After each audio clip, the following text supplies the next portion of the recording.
Good evening. I am the Maven of the Eventide, coming to you undead from the Vampire Library. It's been a while since you last joined me in the Vampire Library, and a couple things have happened since then. Namely, Halloween and Christmas. Can you guess what I got for Christmas? No, really, can you guess? Seriously. Vampire books.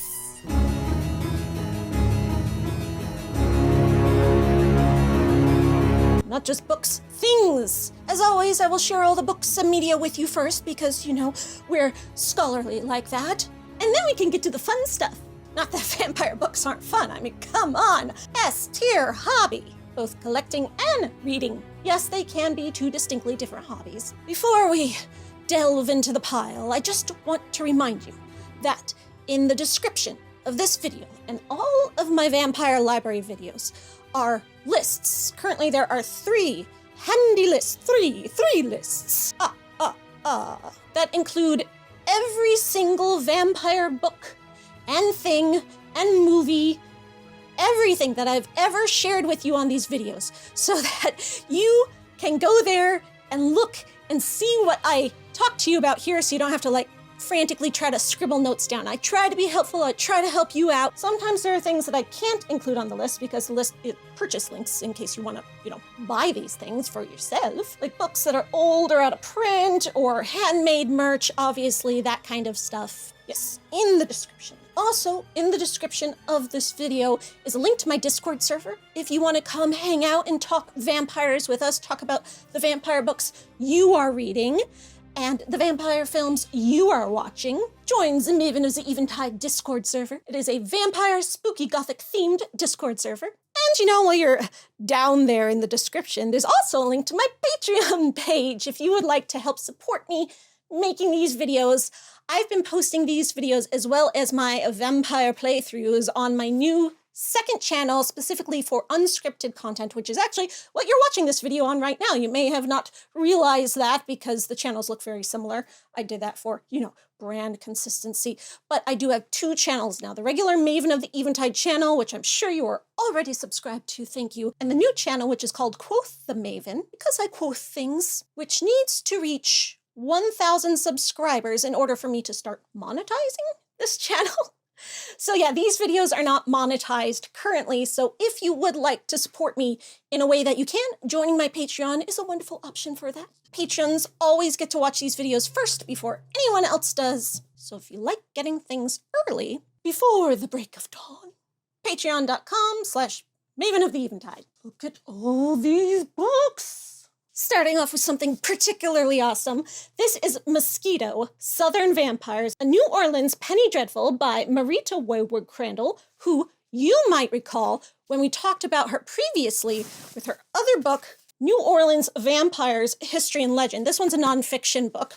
We discussed this a while back. This book is fiction. Penny Dreadful, serialized stories. For those of you who don't know, Marita is the owner of the Vampire Cafe in New Orleans, as well as the Vampire Boutique, which is an entirely vampire-themed restaurant and boutique, as well as another restaurant called the Apothecary, and she is also an author. And she very generously gave me this book when I got to meet her at the Vampire Ball in New Orleans. Thank you. She autographed it for me. To Maven of the Eventide, beware of the attic. And it's blurbed by Decor, our friend who you recall from the interviews I did with him here on my channel. He says, Marita's latest effort, Mosquito, Southern Vampires, brings to life local New Orleans legends of creatures that suck in the night, while providing delicious recipes by Chef Chris Dunn, so no one goes hungry. So it's a fiction plus recipe book. A taste of the supernatural. Oh, I get it now. Taste. New Orleans is filled with mysteries and legends, ghosts that haunt our city, Rougarou, a werewolf-like creature that dwells in the swamps, and vampires, including maidens who were sent from France in 1721 to help colonize the city, but were mysteriously turned to vampires on a ship before their arrival. Those would be the Casket Girls. We've discussed that legend previously. There are also witches, some with remedies and some with curses. They say New Orleans is a melting pot of cultures. If one delves deep into this melting pot, they may just find the supernatural pulling them in deeper still, until the food tastes like their favorite memories of home cooking. The unexpected becomes commonplace, and the sharp pain in their neck has them lusting and longing for their lover. Mosquito Southern Vampires originally released one volume at a time as a penny dreadful. It is a melting pot of the supernatural. To help create an immersive, mystical experience at the end of each volume is a recipe by Chef Chris Dunn from the New Orleans Vampire Cafe or Boutique de Vampires Apothecary, both located in the mysterious beating heart of the old French Quarter. There are 28 volumes, so I guess that means 28 recipes. So cool. I love that the barcode is in the shape of a coffin. But she didn't just give me this book, she gave me the gift set that it comes in, which it was inside this insulated blood bag carrier. You could use it like a lunchbox, you know, put your blood bags in there, take them to the office for lunch. And inside here also is this beautiful stained glass. So pretty, the blood drops. And Medic Murder Mix, hydrating holistic bug spray. Oh. To keep away the mosquitoes who want to suck my blood. My blood is only for you, Vlad. It's made of pure essential oils, naturally repels many biting and stinging insects for both humans and animals. No chemical synthetics, all natural. Nice. If only I ever actually went outside and needed bug spray. I'm sure it'll come in handy. Thank you for my goodie bag. This is Immortal Gifts by Catherine Villiard, who is one of our pals in the Maven of the Eventide Discord server, so thank you for sending this to me. I'm always so excited when the people who watch these videos send me their books. This is book 1 in the Immortal Vampires series. He lied about his identity. 200 years later, he's still paying the price. Prussia, 1841. Abraham only ever wanted to play violin, hiding his Jewish status so that he can study at the prestigious Berlin Academy of Music. The eager young man is delighted to find a patron who believes in him. But he's mortified when his new friend turns him into a vampire, and Abraham earns the fury of an ancient anti-Semite who vows to see him permanently dead. Fleeing the hate-mongering fiend across the decades, the sensitive violinist at last settles in 21st century New Jersey with a mortal woman. But when he discovers his relentless tormentor has tracked him down yet again, Abraham despairs he'll never find true happiness. With everyone he's ever loved at risk, can he escape the rage of a ruthless bigot?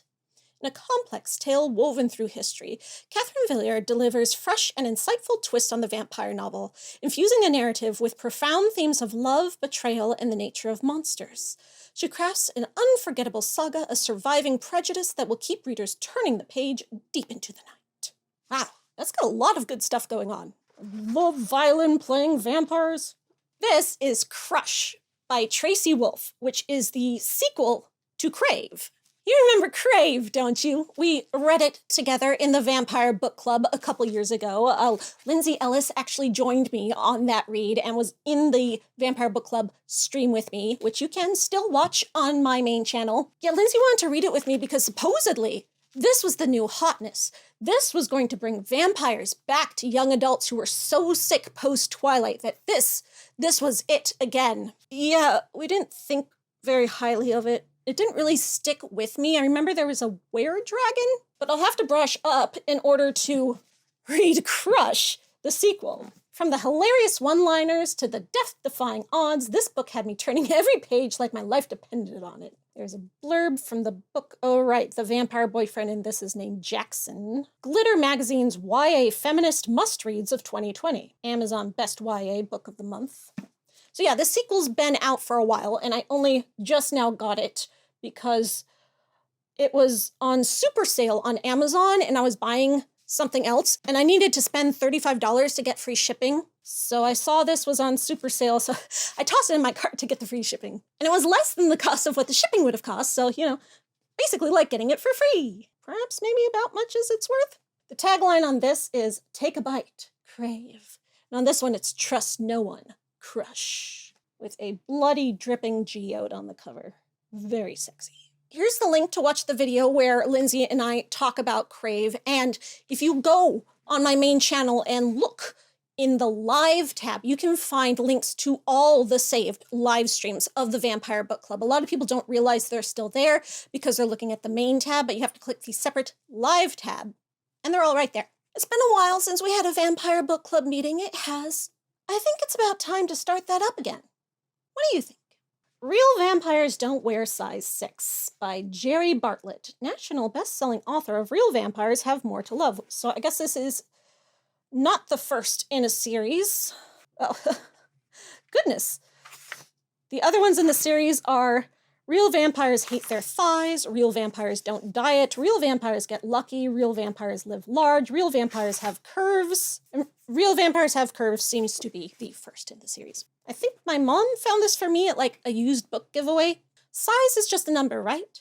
After curvy vampire Glory St. Clair kicked out the demon who had set up shop in her body, she had some serious fallout, mainly involving her relationship with longtime lover Jeremy Blade.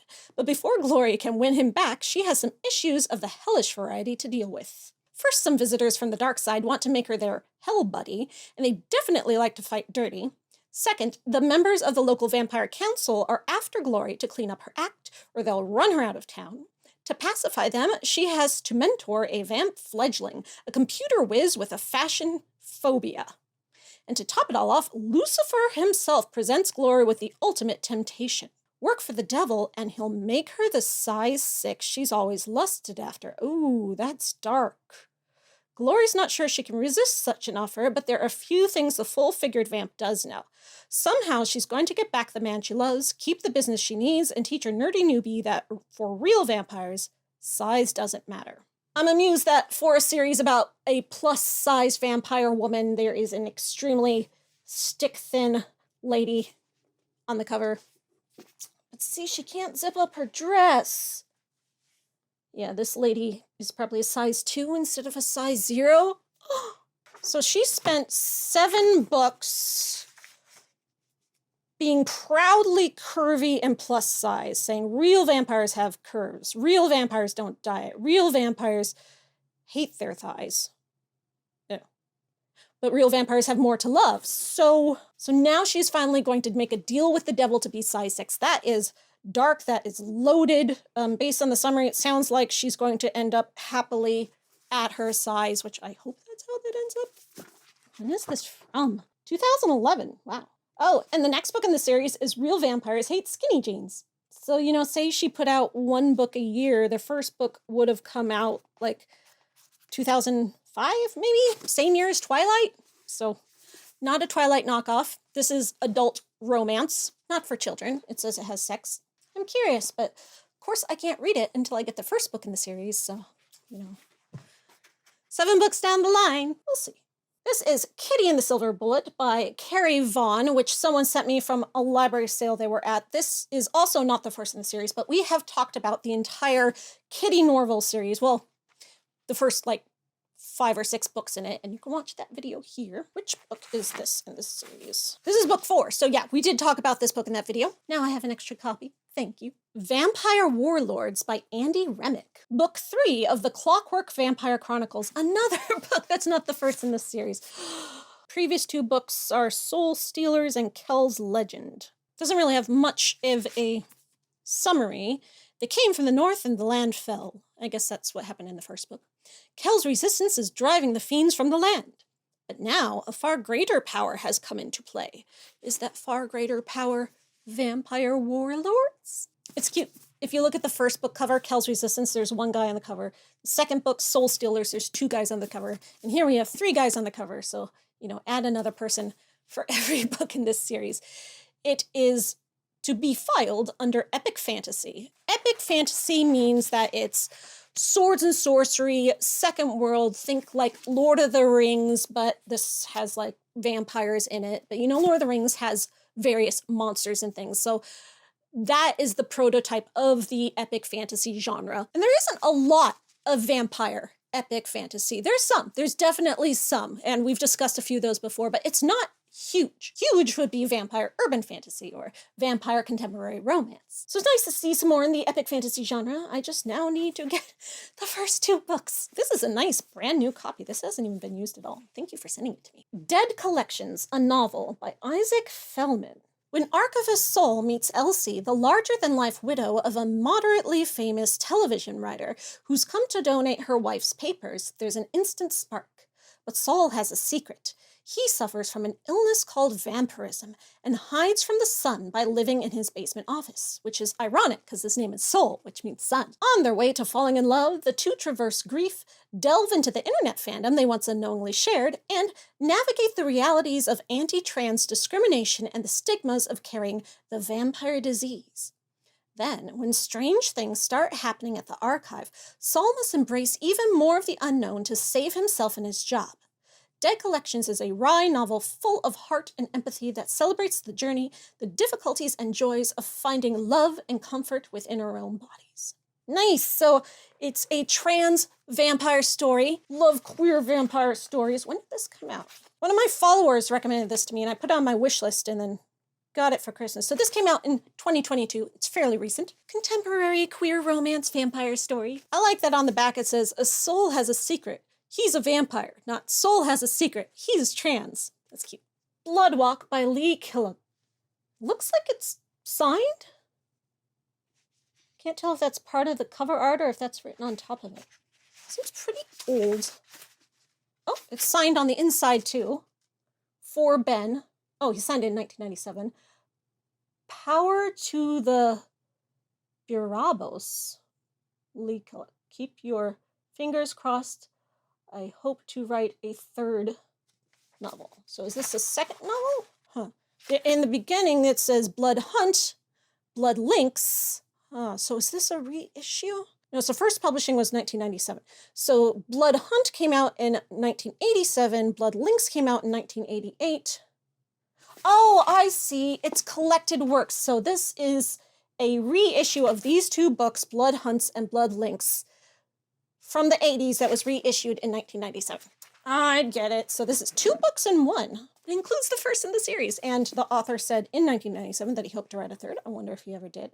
A fine blend of mystery and the supernatural. Who says you can't do anything original with the vampire story? See, they were asking that question in 1997 of works from 1987. People have been questioning whether vampires are passé and done for decades. They're not. They will never be. Yes, we want you to do something original with the vampire story, but people just keep doing it.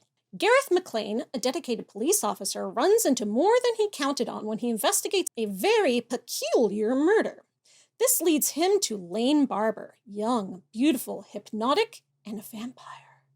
Wonder if Lane is a man or a woman. Now Gareth is a vampire as well. Oopsie. Huh. I mean, it's two guys on the cover. Lane could be a guy. Is it gay? Is it gay? But the books and the legends and the lore of vampirism don't seem to help. How can he keep his job, his friends, and his humanity while battling another vampire in this new life? How to keep from being the hunted while hunting Lane Barber? Or doesn't it tell me if it's gay? The Vampire's Angel by Damien Serbu. Got a picture of Notre Dame on the cover. Set during the French Revolution, The Vampire's Angel traces the lives of three characters: Xavier, a Parisian priest, Catherine, his noble sister, and Thomas, a vampire from America. The priest and vampire fall in love, but hardship ensues as they struggle with separate demons. Yes, it's gay! Thomas resists his impatience and temper while hiding his undead nature from the man he loves. Ooh, how do you not know your lover is a vampire? Maybe they're very subtle monsters. Xavier combats a devotion to the church and societal obligation, both of which speak against following his heart. As France crumbles around them, Catherine fights to maintain the family's fortune, even as she falls prey to the schemes of a witch doctor who casts a spell upon her. I wonder, witch doctor of what religion? Will the death, danger, and catastrophes of a revolution doom these three, or will they find solace from one another and ultimate harmony? Find out in The Vampire's Angel. That is a very interesting premise. This book is from 2009. Oh, cool. And it's gay, even from 2009. A copy of The Morganville Vampires, yet another book that we read together for the Vampire Book Club. Now I have a second copy. This copy contains the first novel in the series, Glass Houses, and the second one, The Dead Girls Dance, We just read the first one for book club, but this is actually the same exact copy that I had of it with the 2 combined novels. It is always good to have a backup copy to loan your friends, so that way you're not reading alone. Midnight Harvest from the Chronicles of Saint Germain by Chelsea Quinn Yarbrough. I have heard of the Saint Germain series of hers, and this looks like it's the 4th book in the series. I think I might have the 1st book in the series, so I can actually read this book after I get the 2nd and 3rd. The other books in the series are called Hotel Transylvania, The Palace, and Night Blooming. I wonder if she was annoyed when the Hotel Transylvania movies came out. This one is from 2003. We've discussed before the Count Saint-Germain. He was a historical figure who lived in New Orleans that had a bunch of rumors going on about him that he was a real vampire. And when it comes to vampire legends in New Orleans, there aren't that many. There's like 2, and he's one of them. Most of New Orleans legends are ghosts. People didn't start thinking of New Orleans as being the vampire place until Anne Rice came along and made that happen. Which gives me pause about this book from this blurb on the back from Kirkus Reviews, which says, readers hooked on Lestat would do well to investigate Saint Germain. Saint Germain is a veritable Prince Charming of the darker arts. And then on the inside flap, before there was Lestat, there was Saint Germain. Read Chelsea Quinn Yarbrough. Nobody does historical fiction better, says Laurel K. Hamilton. Did they have some beef with Anne Rice? With her alluring saga of Saint Germain, Chelsea Quinn Yarbrough established the rich Gothic tradition that would be followed years later by Anne Rice and Laurel K. Hamilton, blending the dark eroticism of the vampire with riveting adventure in history's most compelling locales.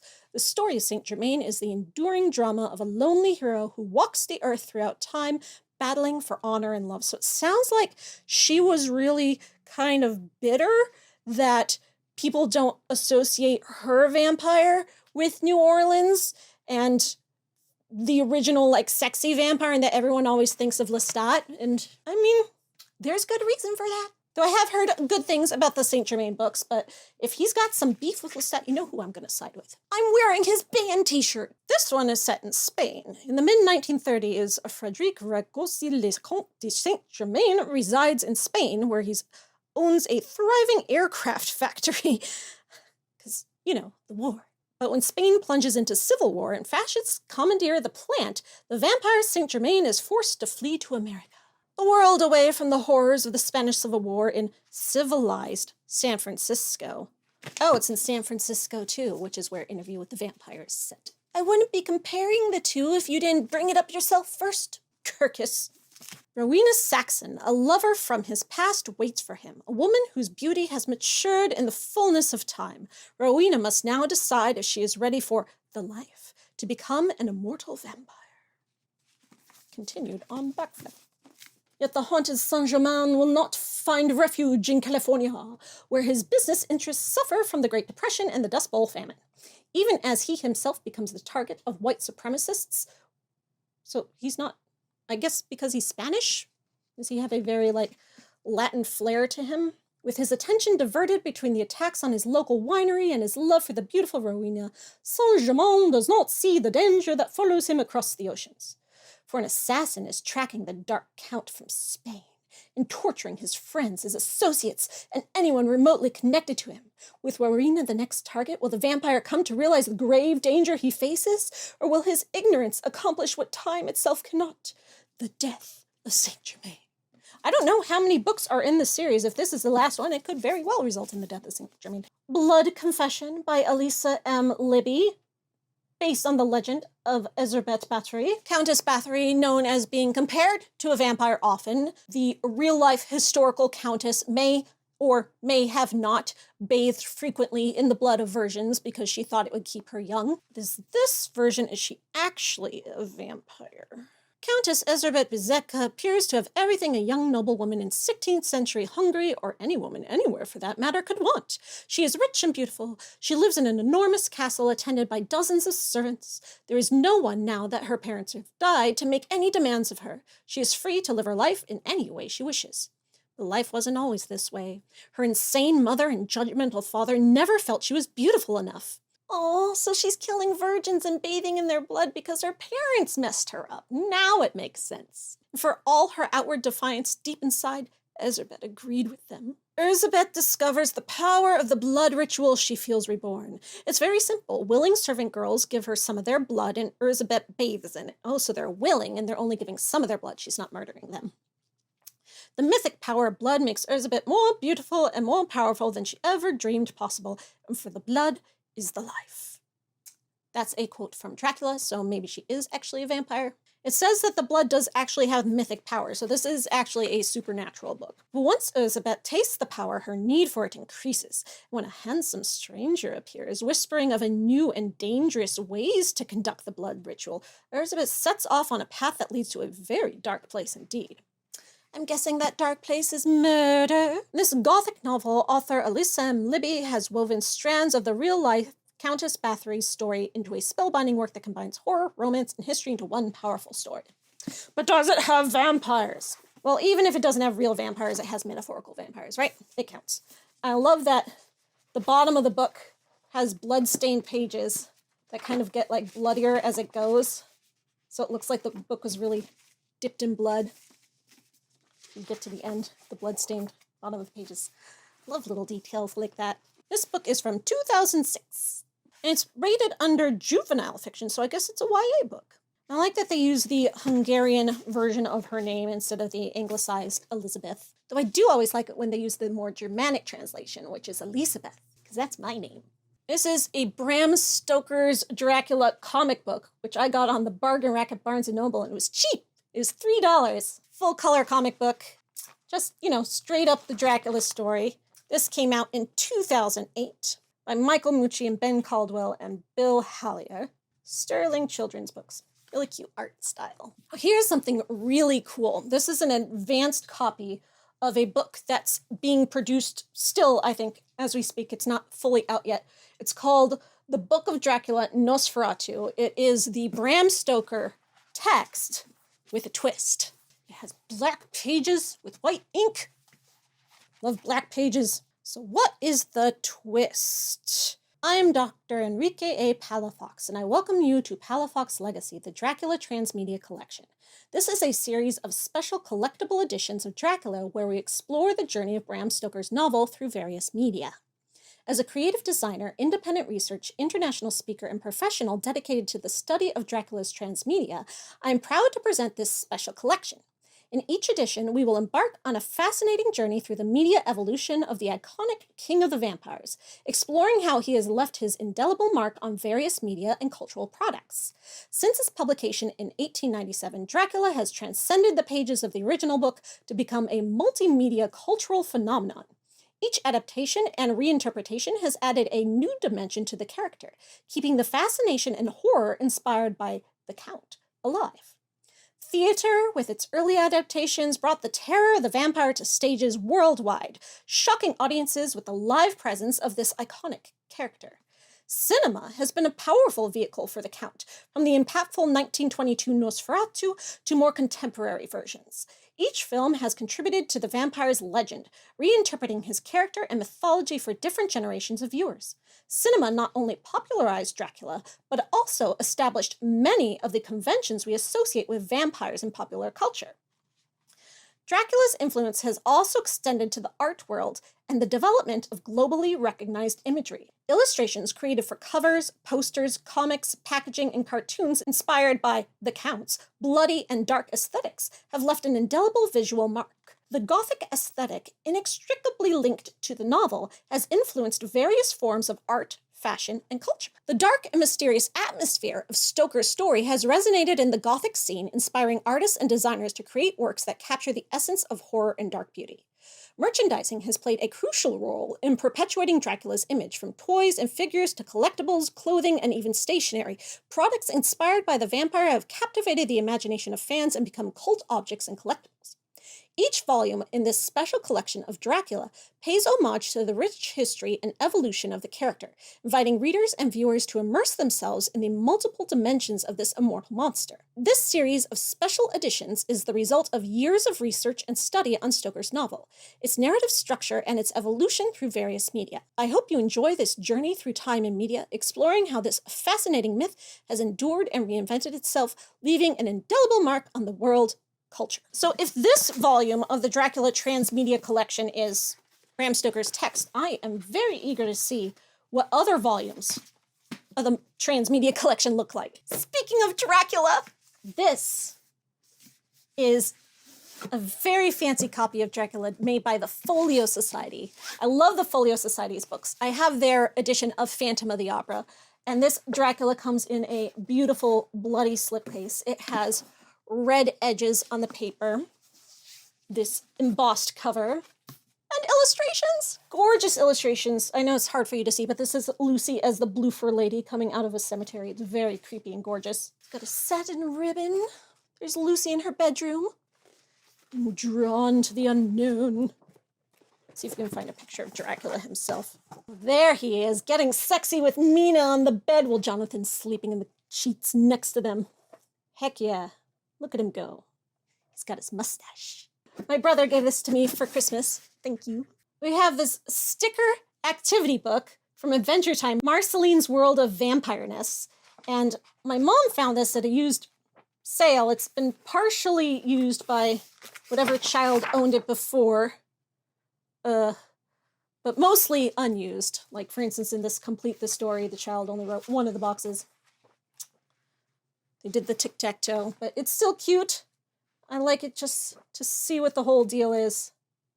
They decoded the code, and it's a radical dame who likes to play games. Go, Marceline.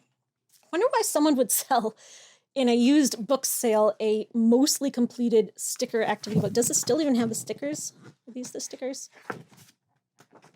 It does still have the stickers. But I don't think my mom realized it was used when she bought it, but that's okay. We love it anyway. This is a copy of the playbill from the Dracula Ballet, Paul Vasterling's Dracula Ballet, of the Nashville Symphony Ballet. This version of the Dracula Ballet was developed by the Nashville Ballet. They are the only ones who do it. There's many Dracula ballets that exist in various different ballet companies all over, but this particular one I got the chance to see. This is a ballet that they wrote, decades ago, but they bring it back every few seasons around Halloween time, so I got to go to Nashville and see it. It was a really, really good show. Look at these dancers. Look how sexy they are. That's Dracula and Mina and Lucy. A used copy of Anne Rice's Tale of the Body Thief. This is the 4th book in the Vampire Chronicles, and actually one of my absolute favorite books in the Vampire Chronicles. And now I have an extra copy. Thank you. It's a bit used, a few stains on it, but in pretty good condition. It was the Book of the Month Club main selection. What edition is this? This is a 1st edition.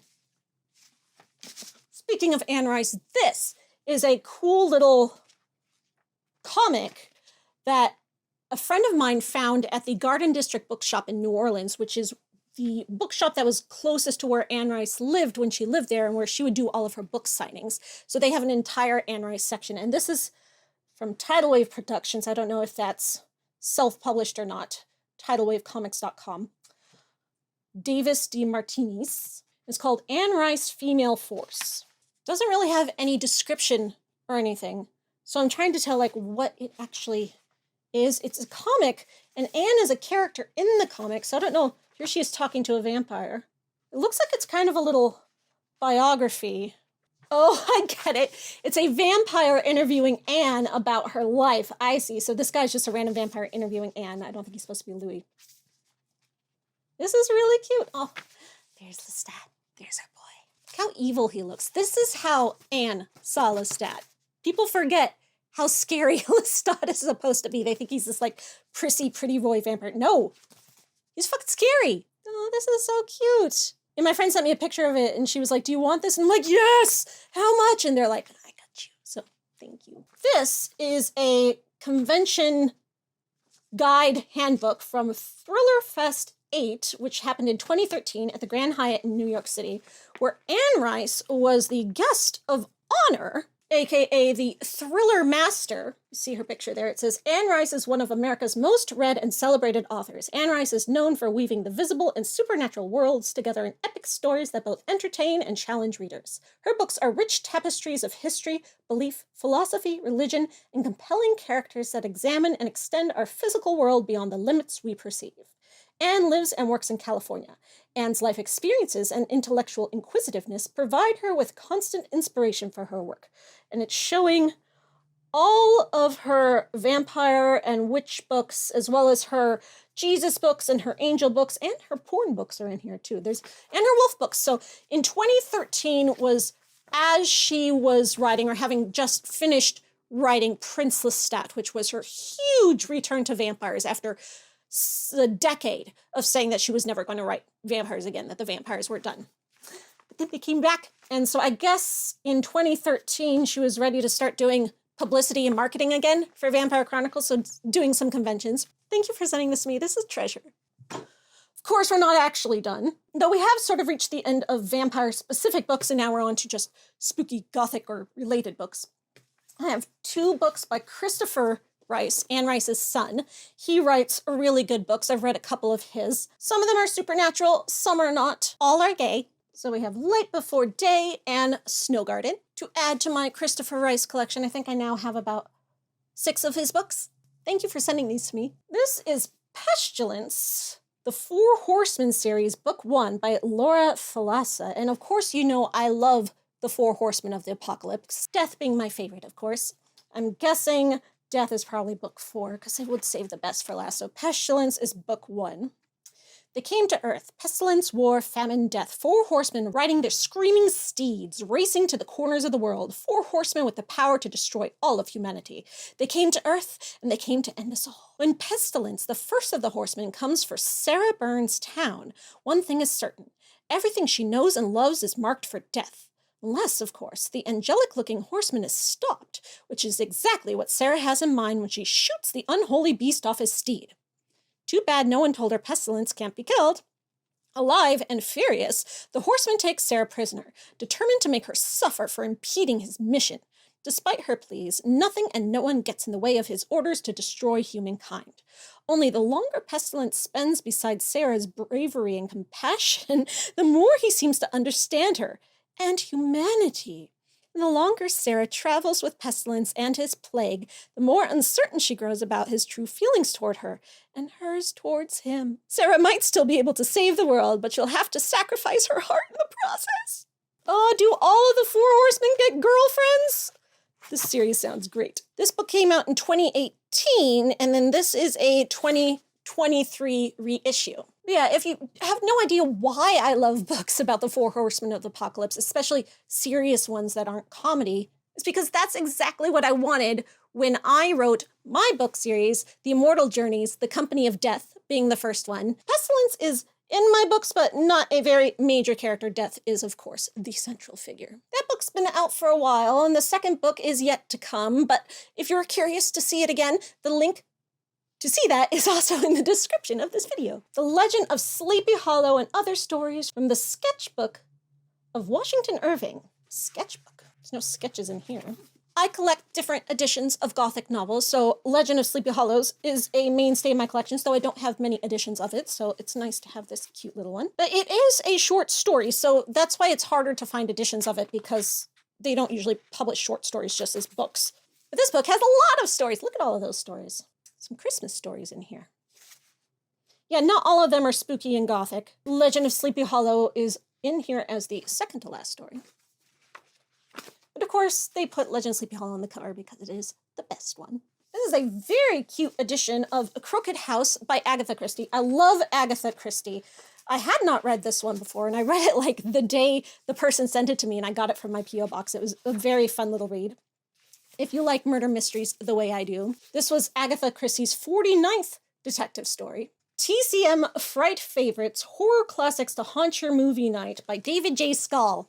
Love David J. Scull. He passed away very tragically last year, or the year before last year. About a year ago, maybe a little more than a year ago. And this was one of his books I didn't have. It's a nonfiction book with his commentary on favorite classic horror movies. By classic horror, we're talking like Frankenstein, Dracula, Dr. Jekyll and Mr. Hyde, and things like Halloween, Shining. So, you know, it's got the gamut. A compendium of film frights. spotlights 27 essential films ranging from monster greats to modern and classic horror to family-friendly cinematic treats, complete with reviews, behind-the-scenes stories, and a trove of images. Oh, it even goes all the way up to Get Out. It's got Beetlejuice, it's got Hocus Pocus, it's got Scream, going right here on my non-fiction shelf. A Field Guide to Monsters, which I also got on the Barnes & Noble. Cheap, $3. The Definitive Monster Survival Guide by Dave Elliott. This is a children's non-fiction, like, facts book about different monsters. It's got things like the robot from Metropolis in here and Kronos, but then it's got things like the Hulk. Okay, it has Deadly Mantis and Dr. Zaius, but it doesn't have Dracula. It does have Nosferatu. You're forgiven. Nosferatu. Description. Bald and ugly. It's written with, like, multiple U's and G's. Behavior. Lurking in the shadows. Sleeps all day. Works all night. Drinks only type O blood. Lethality. Bites cause vampirism and overly histrionic contortions. Weaknesses. Has mortal reaction to daylight. Bible thumpers and Florence Stoker. Because Florence Stoker got all copies of the Nosferatu film destroyed because it violated her copyright. Powers. Can levitate. Has a hypnotic stare and causes victim to become undead if bitten. First appearance, Nosferatu 1922. Relatives, wives, rumored. Yeah, he doesn't have any vampire wives in that movie. Endorsements, Marcel Marceau Mime School, because it's a silent movie. What a cute little book. Height, 6 feet 2 inches. Weight, 160 pounds. Family, Vampire, Origin, Transylvania. Habitat, Old Castles. Intelligence, he gets 4 brains. I think it's 4 out of 4 brains, looks like is the maximum they can get. Oh, Spike's in here. Look, it's Spike. He gets 4 out of 4 brains, too. Description. Pale pink skin, bleach blonde hair, blue eyes. The Grim Reaper is in here. First appearance is Bill and Ted's Bogus Journey, 1991. No, first appearance was way before that. Oh, but he gets 5 brains of intelligence, so I guess the Grim Reaper is smarter than vampires. Jack Skellington is in here, and he only gets 3 brains. I guess he is a bit dumb, but he means well. What a cute little book. Only $3.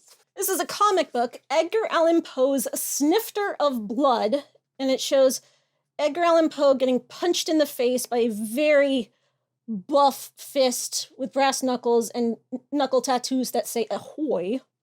This is supposed to be a pirate. On the back, he's got his snifter, and he's on a motorcycle with a babe. It's Raven up above. This is interesting. Edgar Allan Poe's Snifter of Blood. Is there a summary? It's from 2021. Oh, it has a bunch of different stories. So, oh, I see. So there's one that's called The Black Cat, but then cat is crossed out and dog is put in. Then there's Atlas Shrugged, To Hell Comes a Guest, A Tipple of Amontillado, The Mystery of Marie Roget, The Adventures of the Three Narrators, The Cask of Amontillado Rediscovered, Ms. Found in a Bottle, The Telltale Heart, The Mask of the Red Death, Winston, and Bonbon. They all have different artists and writers. Huh. Curious. Very curious. This is a book I'm super excited about. So this is Memento Mori, The Art of Contemplating Death to Live a Better Life. It is by Joanna Ebenstein, and I shared you her book called Death. It's like a big coffee table book, and it's just called Death, and it has all kinds of death imagery in it. But this one is a textbook. A step-by-step guide to accepting and embracing your mortality to live a more fulfilling life. So Joanna Ebenstein is the creator of the Morbid Anatomy Museum, which used to be in New York City. And I went there, and it was this amazing museum just full of like death iconography and symbols from different cultures, weird taxidermy, Victorian hair art from corpses, all kinds of cool stuff. And she also teaches classes. She has a Patreon, which you can join and get like cool texts and all kinds of things from her. But she also teaches classes, and I am actually signed up to take one that's starting this coming weekend about making death-themed art in any medium. This is her most recent publication. In our modern culture, talking about death is often deemed morbid or even taboo, unless you're a god. But not long ago, the contemplation of death was widely used as a powerful tool for countering fear, putting the difficulties of life in perspective, and helping people live according to their higher values. Now, scientists, psychologists, and spiritual leaders agree it's key to living a life worth meaning.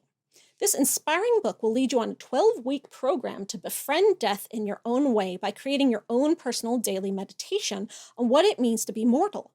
Throughout lessons learned across cultures paired with insightful prompts and questions, Memento Mori will help you both come to terms with what death means and live alongside it without fear. In doing so, you will see your own experiences in a new light, swap anxiety for joy, and discover what makes life worth living. As our ancestors knew so well, there's no better motivation to seize the day than a regular reminder that your days are numbered, which is why Memento Mori exists. Memento Mori are objects like a skull that will remind you that you will die, so that you don't take life for granted. Whether you're currently experiencing grief or loss, facing your own mortality, or simply seeking a deeper understanding of the profound mysteries of existence, this book offers invaluable insights to help you navigate your life with courage, resilience, and meaning. I didn't know it was a workbook. This is so cool. Speaking of death, the Egyptian Book of the Dead. This is a very cute copy that Paul gave me for Christmas. I think this one is from Books A Million. Look at those end papers. I've always wanted a copy of the Egyptian Book of the Dead. Like, you can read it for free online. You gotta have a copy. It's one of those just classic texts that's existed since historical times that gets repackaged, public domain, and reprinted. And if you're gonna have a copy, get one with hieroglyphs on the spine.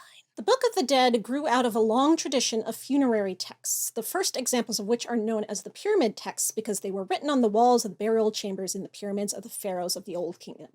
The earliest known example was discovered in the pyramid of King Unas at Saqqara and dates from around 2345 BC. The purpose of the pyramid text was to help the deceased pharaoh take his place among the gods. Oh, here's something I've been excited about for a long time. This is a book that I Kickstarted or Indiegogo'd or whatever it was on. It's called A Gothic Cookbook. Hauntingly delicious recipes inspired by 13 classic tales, illustrated by Lee Henry, made by Ella Buchan and Dr. Alessandra Pino. Beautifully written, artfully illustrated, filled with wonderful recipes. So when I saw the Kickstarter for this, I thought it sounded amazing, and I funded it, and it got funded, and then it took like over a year to finally come out, so I'm very happy to finally have my Gothic cookbook. It's got gin, tea, and not enough sympathy in Charlotte Bronte's Jane Eyre, Gothic gourmands and bitter sweets in Wilkie Collins' The Woman in White, conspicuous consumption in Cold Hearts in Oscar Wilde's A Picture of Dorian Gray, best served bloody, cold comfort meals in Bram Stoker's Dracula. All kinds of really cool stuff in here. A ravenous ghost and sweet things in Toni Morrison's beloved. Domestic vampires and distant memories of food in Jewel Gomez's The Gilda Stories. Yes, it goes the gamut, classic and modern alike, and it's illustrated. This is called Bourbon and Caramel Fudge. Ooh, red deviled eggs. I gotta make these. Oh, you color it with pickled beetroot. And they turn out red? They don't turn out purple? A literary-inspired cookbook that reveals the hidden meaning behind food in your favorite Gothic tales. So this is actually using the food that appears in the books. It's not just randomly themed to Gothic stories. It's based on food that you actually see in those books. Dracula lulls his victim into a false sense of security with a spicy, smoky, peppery stew, served here with black tagliatelle for full Gothic effect. Actually, Dracula did not serve Jonathan the paprikash. That was served to him by the villagers, but I get what they're meaning. Frankenstein's monster starts out as a vegetarian who feasts on acorns, which happen to make crumbly, delicately sweetened bread. Ooh, acorn bread. A sumptuous honeymoon dinner of pheasant with hazelnuts and chocolate signals consumption and indulgence in the bloody chamber. While the dripping crumpets and melt-in-the-mouth angel cake from Rebecca are pawns in a battle for control, with knife-sharp analysis followed by divinely delicious, approachable recipes and hand-drawn illustrations, a Gothic cookbook is the perfect culinary companion for those of you who enjoy a slice of the macabre with your meal. I do. This looks like a used library book called Ghosts and Poltergeist, Stories of the Supernatural, Graphic Mysteries by David West. So it's a comic book, I guess. Ghosts and Poltergeist. Try saying that 10 times fast. Another nonfiction book, The Encyclopedia of Witches and Witchcraft, 2nd edition, by Rosemary Ellen Gooley. Paul found this at an estate sale and picked it up for me, and it is very much an encyclopedia. witches and witchcraft, not vampires, but adjacent. These are the books from the Hades Persephone series by Scarlett St. Clair. I talked to you previously about the first book in the series, A Touch of Darkness, which I got a few years ago and just finally read several months ago and immediately got sucked in and had to read all the rest of the books. I actually got them from the library, and this was the only one I owned. So for Christmas, my brother got me almost all of the rest. I think number 5 is missing. So almost the full collection. Even though I've already read them, I like having them. I love them so much that I can't not have them. Any books about Hades and Persephone. I collect vampire books, books about death, books about Persephone. The collection is almost complete. So the cool thing about this series is it started off as books that were told from Persephone's point of view. Even though this is 3 on it, this was the second book that came out. And towards the end of the Persephone books, not quite the end, but towards the end, the author started releasing books from Hades' point of view, retelling the books in order that Persephone told, but of his side of the story. So Persephone's side of the story is only what she knows and what's going on, which is she is a goddess, but she lives in the mortal world, so from a very fish out of water perspective. Meanwhile, Hades' books are mostly like murder mysteries or different kinds of like investigations, like kind of police procedural almost, of investigating the gods, dealing with god shenanigans, all these things going on with the other gods in the pantheon that Persephone doesn't even get to witness. So if you're into Greek mythology, you get a whole lot more of it by reading the Hades series. And even though this isn't the order they came out in, I did read it Persephone, Hades, Persephone, Hades, Persephone, Hades, and the last book is both of them together. So there's 7 books total. Love this series, highly recommend. Speaking of Hades and Persephone, I'm catching up on my Lore Olympus collection. I got the regular volume 6. I only had the Barnes & Noble special edition of volume 6 before. Now I have the regular volume 6. And then I have both versions of volume 7, the Barnes & Noble exclusive edition and the regular edition. It's nice having 2 sets of this collection because I have my upstairs set and my downstairs set. I love Lore Olympus. I actually prefer reading it online in the vertical format instead of in the print book on the horizontal format, but it's nice having a copy where you can just go back and refer to anything you want to. And the person who sends me the Barnes & Noble exclusive editions also sent me this Lore Olympus postcard set. It has 100 postcards with 50 unique images, iconic art from the Eisner Award-winning comic by the lovely Rachel Smythe. Look at all these postcards! And there's 2 of each, so I get to keep one and use one. Solves my very autistic problem of not being able to use things that I like. Always get 2 of each. 1 for keeping and 1 for using.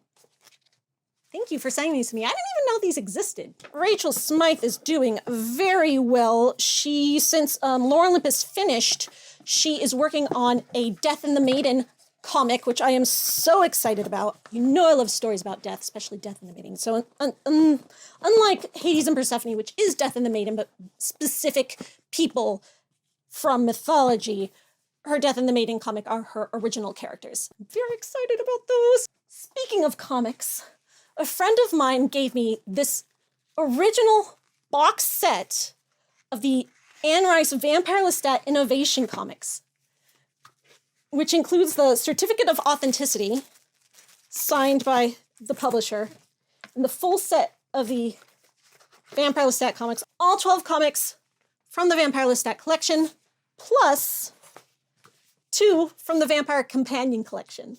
Oh, that is not a good picture of Lestat. It just has, behind the scenes stuff, how the comics were made, stories about the artists who made the comics. It's a cute little companion. I didn't even know these comics came in a box set. The box is damaged. I'm going to fix it. I just taped it for now, but I'm going to fix it better than this so the box is restored properly. This was just such a sweet and generous gift because the friend who gave it to me also loves Anne Rice. I'm like, you don't want to keep this for yourself? I don't think they had to, but they gave it to me. This is a fun little book. This book is a holiday novella that just came out this past Christmas, but it also came out in audiobook format. And my partner, Paul, edits audiobooks, and he actually was hired by the publisher, Macmillan, to edit that audiobook. So Paul for Christmas got me the print version of that book because he edited the audiobook, which he's really proud of. This is Spectacular, a Caravel holiday novella by Stephanie Garber, #1 New York Times bestselling author, illustrated by Rosie Folwinkle. Really cute illustrations. This is a YA book, and it is fantasy. It's not vampires, but it's fantasy. It's Christmas. Snowflakes are falling. Invitations are arriving. Holiday magic is swirling. It's Great Holiday Eve. I guess they don't have Christmas in this fantasy world. Scarlet Dragna is planning a spectacular holiday celebration for the city. Donatella is searching for the perfect gift. Julian is looking ridiculously handsome in green. And Legend, well, sadly, Legend is not fond of the great holiday. Tella is hoping her perfect gift will change his mind. Unfortunately, she hasn't found this perfect gift just yet, but it is Great Holiday Eve. Surely there's some holiday magic swirling around. Set after Stephanie Garber's #1 New York's best-selling Caravel series, so it's after the series finishes, so like a sequel. This delightful novella will take readers on the ultimate holiday adventure full of clockwork boys, poisoned candy, impish snow globes, merriment, and, if Tella gets her way, love. So yeah, look up the Caravel series. Paul didn't do the audiobooks from the main series, but he did do this one. You didn't know Paul edited audiobooks? He also edited the audiobook for Lindsay Ellis's third novel, Apostles of Mercy. It's a very good audiobook if you want to go listen. My brother also gave me the Shadow and Bone trilogy, the Grishaverse books by Leigh Bardugo, which I have not read. I liked Leigh Bardugo's Ninth House, the Dark Academia series about ghosts and wizards at Yale. So I've heard good things about the series. I always wanted to read. And what a pretty box set. Some movie copies I have from Dusk Till Dawn 3, The Hangman's Daughter, which I have not seen. Did a video on the first Dusk Till Dawn movie a long time ago when I was a little tiny Maven. You may remember. But there were multiple movies. I don't know if 3 was the last one, or if there's a 4th one. I don't think there's a 4th one. But there was a new TV series. Also, Bram Stoker's Dracula's Guest, which is a film based on Dracula's Guest, which is the deleted first chapter of Dracula that was released kind of in a short story of its own. Dracula's Guest follows the story of 2 young lovers, Bram and Elizabeth. Dracula kidnaps Elizabeth and takes her to his castle while Bram sets out across Europe to rescue her. Ooh, and she's in a sexy corset in bed while Dracula's looking very desirous. Ooh. This is from 2008. Gosh, it has a real 70s vibe to it. I was like, this must be from 2008. Combines the tension of Anne Rice's interview with the vampire with the dark horror of Coppola's Dracula. I sure bet you wish it did. Oh, it's by Lionsgate, the independent film company famous for a little movie you might have heard of called Twilight. And Fallen, the Denzel Washington movie. Don't trust a soul. It's all ripped here, so I can't really read the summary.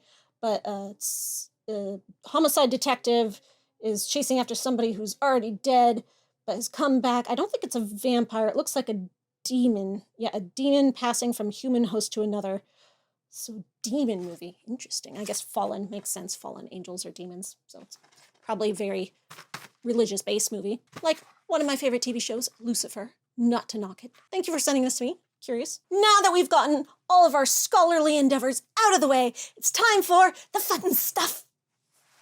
Not that vampire scholarship isn't fun, but look at this bag full of stuff I have. Okay, so I went to the Vampire Ball in New Orleans, the Anne Rice Vampire Lestat Fan Club Vampire Ball, and they always have a goodie bag. And in this goodie bag, I got a copy of The Casquette Girls, the book by Alice Arden, who is one of the organizers of the Vampire Ball now. I already talked to you about this book way back when, but the cool thing about this version is that it's autographed. So yeah, my other copy that I already have, that could be my backup giveaway copy. And now this one is my main copy. Also in this goodie bag, we have a koozie from the Vampire Cafe, the official sponsor of the Vampire Ball. An absinthe spoon, because the ball had the, what is this brand? Van Gogh absinthe was one of its sponsors, so it had a lot of really cool absinthe drinks. This is a little tiny pin. The theme of the ball this year was Theater of the Vampires. The official pin of the ball, it has Anne Rice Vampire Lestat Fan Club acronym up here, and then it has the date down here, and it has the theater, comedy, and tragedy masks. This was my little dance card for the balls where people could, you know, request dances with me. As you can see, it is completely empty. Nobody requested any dances with me. But you know what? I had fun anyway. I just strutted. I was there to slay. But I love that they do these little books. It's so cute. This is a sample of the book I showed you at the beginning of this video, Mosquito, because Marita Waywood Crandall, owner of the Vampire Cafe, sponsor of the ball, included a free sample of the book in the goodie bag. This very cool holographic card. These are illustrations from the special Interview with the Vampire edition that's coming out pretty soon. You can order it now. There's a very limited number of copies. It's an illustrated edition of Interview with a Vampire with a foreword by Chris Rice from booksillustrated.com. Just go there and look for Interview with a Vampire. I don't know if you could see it in this holographic form. There's one picture of Lestat and Claudia, and then there's one picture of Lestat making Louis a vampire. Very sexy. So excited to get my copy. Yes, I already pre-ordered my copy of the Books Illustrated version.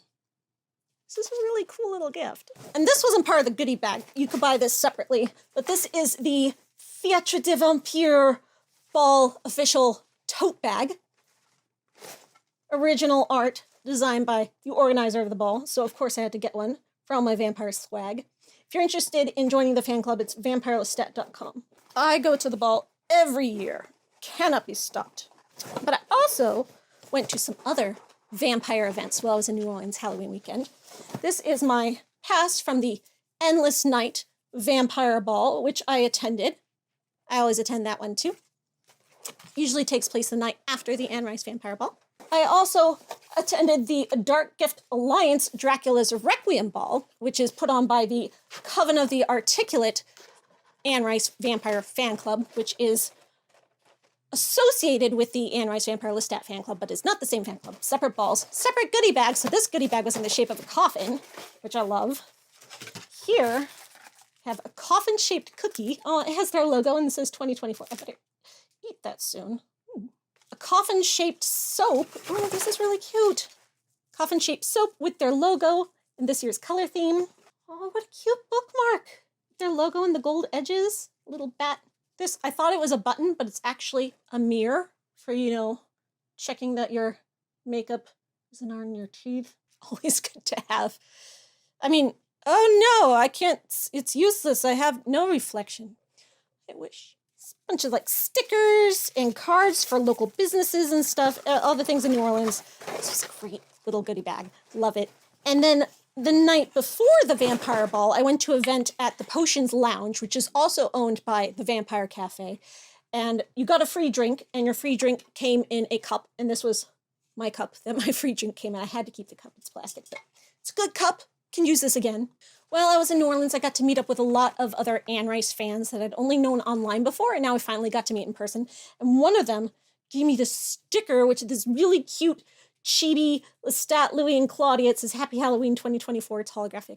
Probably can't see it, but it's so cute I had to share it. To clarify, it was the artist herself who gave me the sticker. It's not just someone giving a random sticker. The artist who drew the sticker. Very talented. This is something really cool. So apparently this is a thing now. So this is a VHS copy of Interview with the Vampires. Actually a pretty good quality copy. I don't think it was used. That my friend made into a VHS light. You see that? Now it's really hard for you to see, but it is glowing red. So it's like a night light in the VHS tape, which apparently is like a craft trend right now to have your VHS night lights. But she made it of Interview with the Vampire, my favorite movie ever for me, as my Secret Santa gift exchange. Yes, I did Secret Santa with vampire people, and this was the gift I got. Thank you. My glowing red nightlight. She also, lovely person that she is, got me the Lestat enamel pen, or oh, it's not enamel, it's metal, by Michelle Prebick, which is an Etsy seller, I believe. You can follow her at batinYourBelfry, batinYourBelfry.com. It's Lestat. The best vampire. She knows what I like. It's very generous of my friend because she is a Louis fan. Not that I have any problem with Louis, but Lestat is better. Speaking of Lestat, this keychain, also from an Etsy artist, it's got Chibi, Lestat, and Armand. Lestat taunting him and Armand longingly gazing at him like he will forever do. Very cute. This little 3D printed, have you seen these things? This one is the vampire. It's got little legs that kind of dangle. Very cute. 3D printed vampire. And the last thing for my Secret Santa was this bat art, framed bat art. Love it.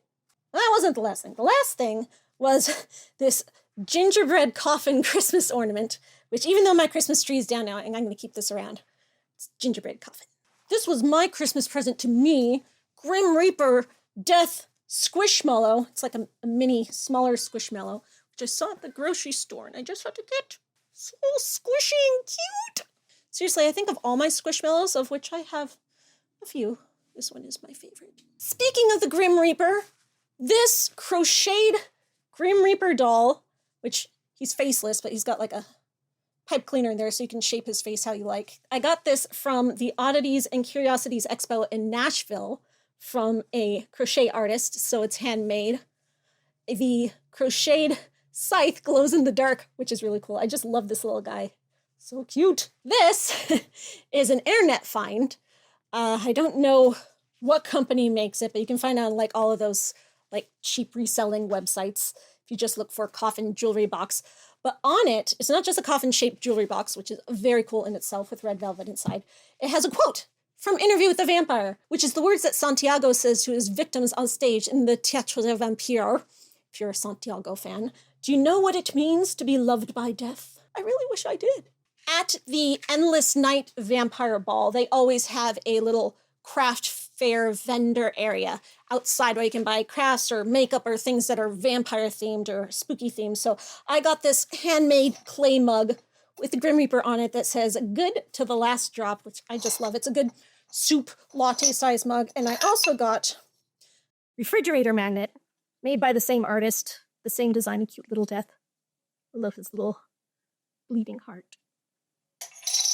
She was also selling matchbooks of tarot cards. So I got the Death Tarot Card Matchbook. Not that I smoke, but I like Kindles. This cool necklace made for me by a friend as a gift for the Vampire Ball. I have such talented friends. So cute little gifties that I got. This says, it's a patch, for putting on your jean jacket. It says, R.I.P. gender roles. Oh, I don't have it up here. For Christmas, Paul gave me a mug. It was purple, but on it says, Hex the Patriarchy. And it has like witch hands on it. So cute. Hex the gender roles. Hex the patriarchy. Here are some more enamel pins. We've got a raven on a skull and the fangs with the dripping blood. I need to find a place to display my enamel pins. I am getting enough that I need a display thingy. And I've tried looking online for a Gothic display thingy that I could hang on my wall right here that would look nice on my backdrop with all my enamel pins, but I can't find anything. How do you display your enamel pins? And is it Gothic-y? But it also has to be classy. It can't just be like plastic or something. It's got to be classy, Gothic display for my enamel pins. This pillow that says literally dead, instead of figuratively dead or metaphorically dead, like when you're sleeping, this pillow is for the literally dead. This beaded spiderweb pillow, which is just gorgeous, I bought for myself at Ross when I was doing some Christmas shopping during Christmas time. They had this big bin full of Christmas pillows and stuffies, and this spiderweb was just in there. And I was like, that could be my Christmas pillow. So I bought it and put it on my chair where, I had taken off my regular pillows and put on Christmas pillows. And it actually blended in perfectly because my Christmas colors are red, black, and white. And just this sparkly spiderweb sitting there with the red, black, and white Christmas pillows, it looked perfect. So it really made that extra special touch to my Gothic holiday.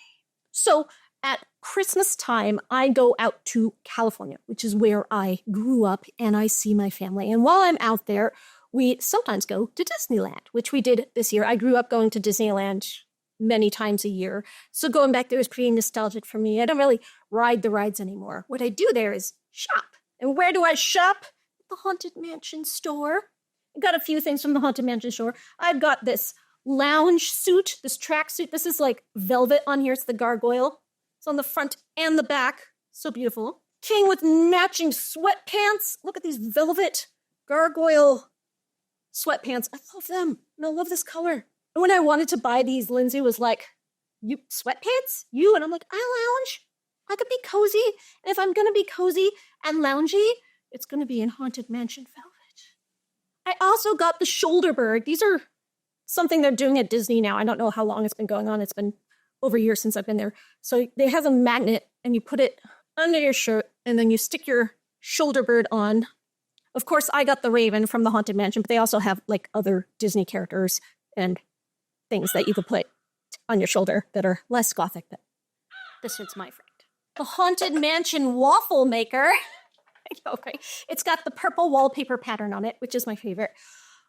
I love Haunted Mansion. I love the ride. I love everything about it. But when it comes to the merch or the clothing, I don't like Madame Leota. I don't like the hitchhiking ghosts. I don't like anything with the characters on it, other than the bride. I do like the bride.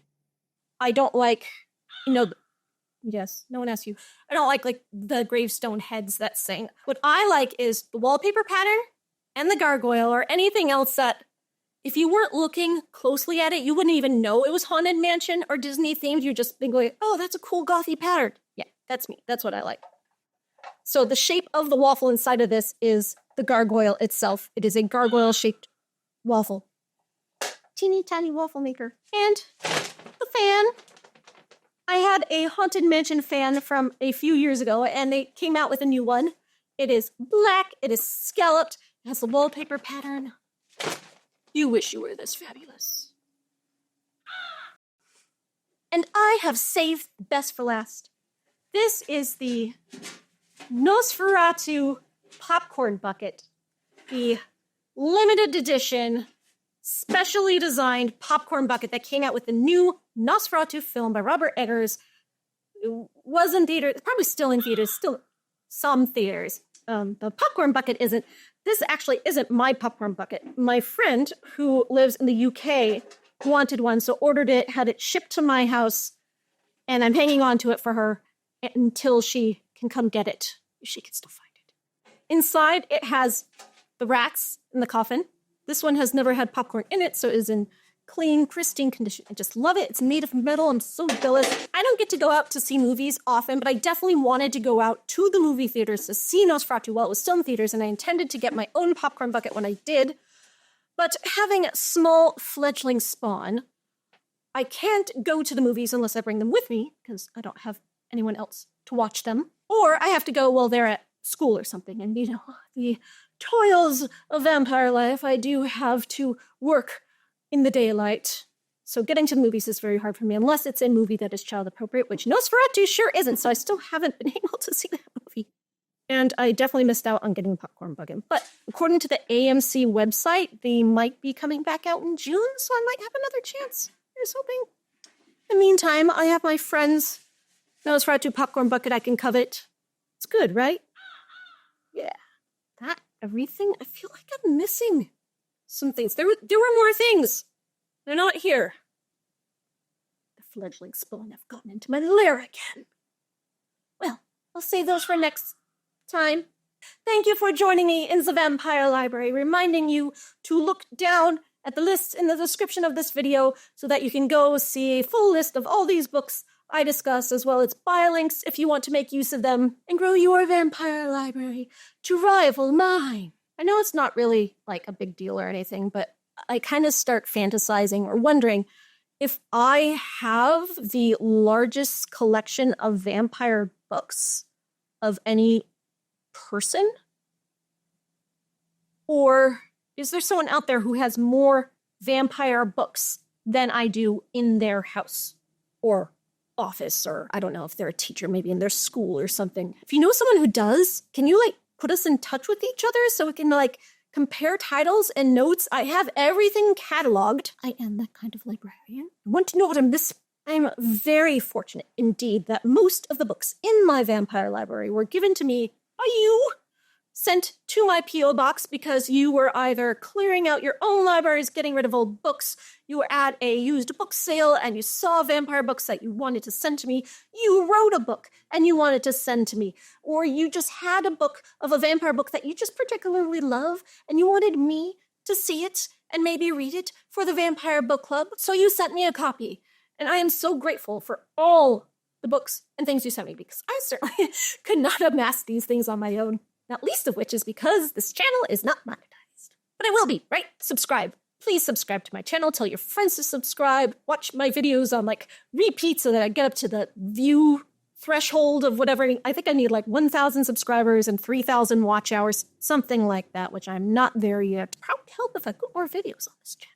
Yeah, but if you can't join my Patreon, you can always support me by contributing to the Vampire Library if you have old books you're getting rid of or anything, or even just want to get me suggestions. I put them on my wish list, and then my brother buys them for me for Christmas. So yeah, give me your suggestions of what vampire books I should add to my wish list, or if you want to send them to me, my address, my P.O. box is in the description of this video, so we have many options here.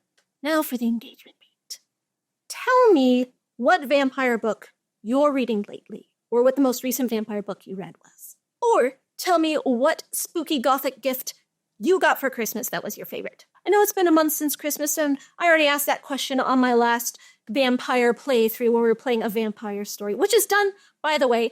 The final video in that playthrough series is going up today or tomorrow. Should look out for that soon. But for those of you who don't follow that series, now is your turn to tell me about your spooky Gothic Christmas gifts. I want to hear all about it. Yeah, this shirt, Vampire Lestat, live in San Francisco. This is the fan-made Vampire Lestat band t-shirt, because Lestat had a band. His band was called the Vampire Lestat. That was also the name of his book. He was going for a multimedia package thing. So a long time ago, a fan made this logo for a t-shirt and sold it, and I never had one, but a friend of mine grew out of theirs, so gave it to me. So now I have one. I wonder if this is supposed to be Maleficent's rating? His name, I believe, is Diablo. But it was sold in a Haunted Mansion gift shop, so I don't know if it's just a Haunted Mansion Raven, which there is ravens in the ride. I'm not sure. Doesn't say a name. Does have the glowing red eyes, though. A beautiful voice. I wish you all a pleasant evening filled with much reading of vampire books. Happy vampire reading. And in the morning, I'm making waffles.